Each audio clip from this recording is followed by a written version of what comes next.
Okay, so last class we discussed RP and BPP, and we saw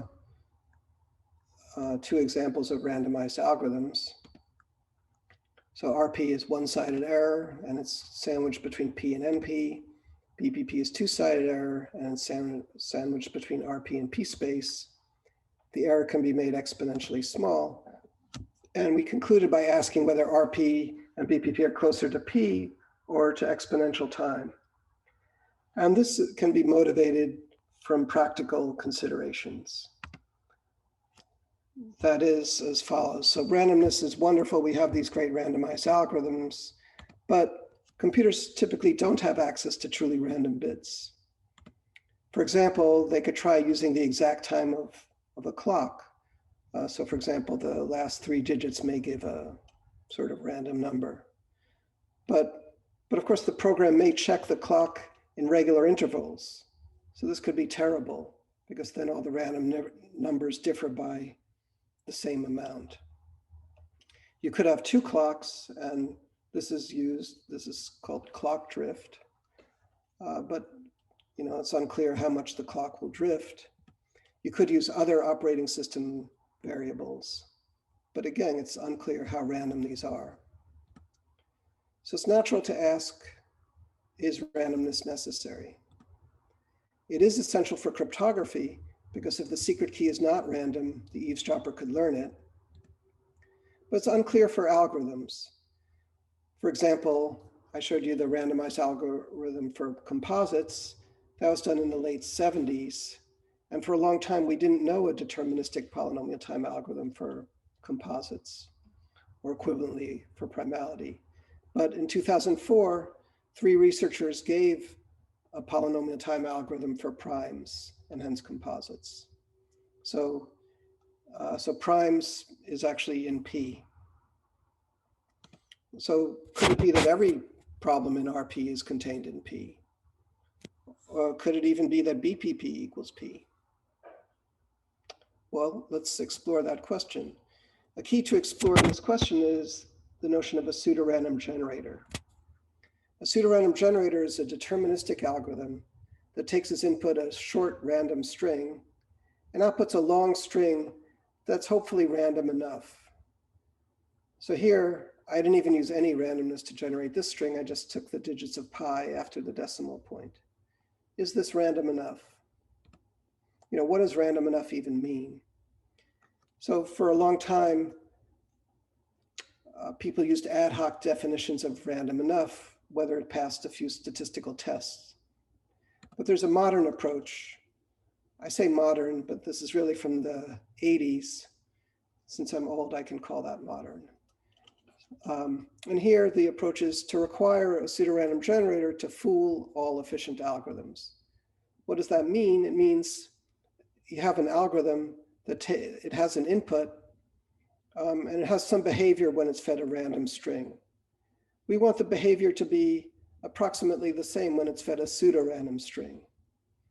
Here by behavior, we mean the probability that the algorithm accepts if it's just an algorithm that outputs yes or no. And efficient, we typically want polynomial time. So an approach to BPP is as follows.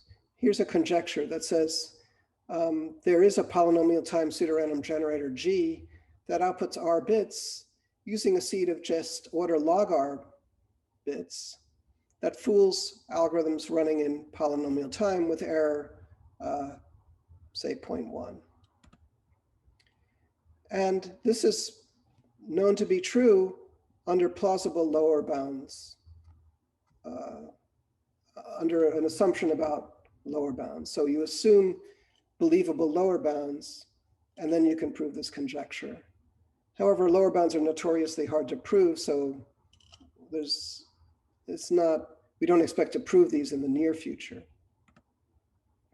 But we can prove that this conjecture implies BPP equals P.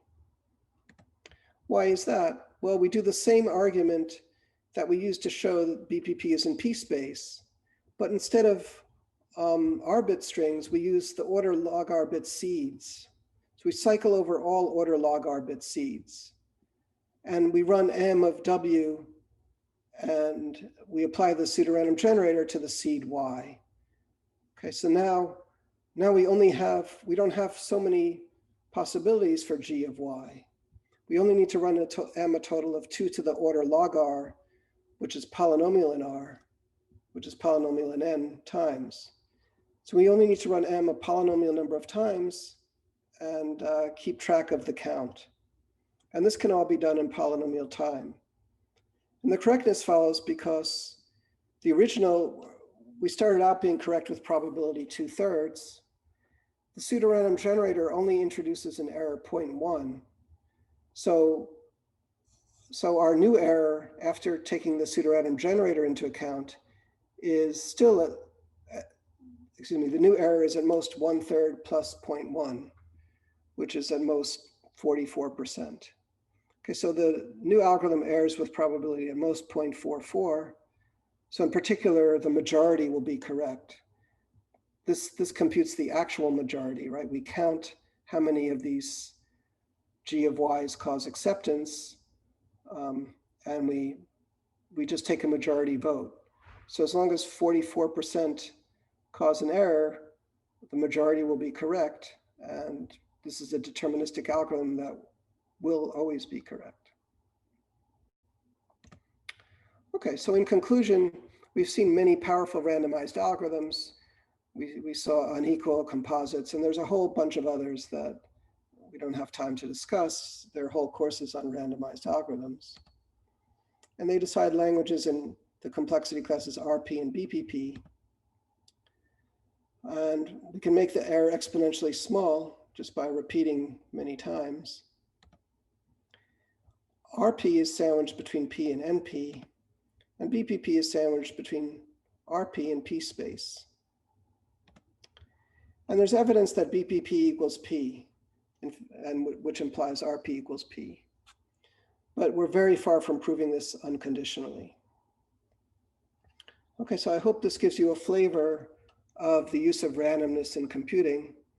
It's very powerful on the one hand, but on the other hand, we actually believe that maybe we can eliminate the need for randomness, at least up to polynomial factors. I mean, randomness is still useful, even for primality testing. So in practice, people still use randomized algorithms, even though we have this deterministic polynomial time algorithm.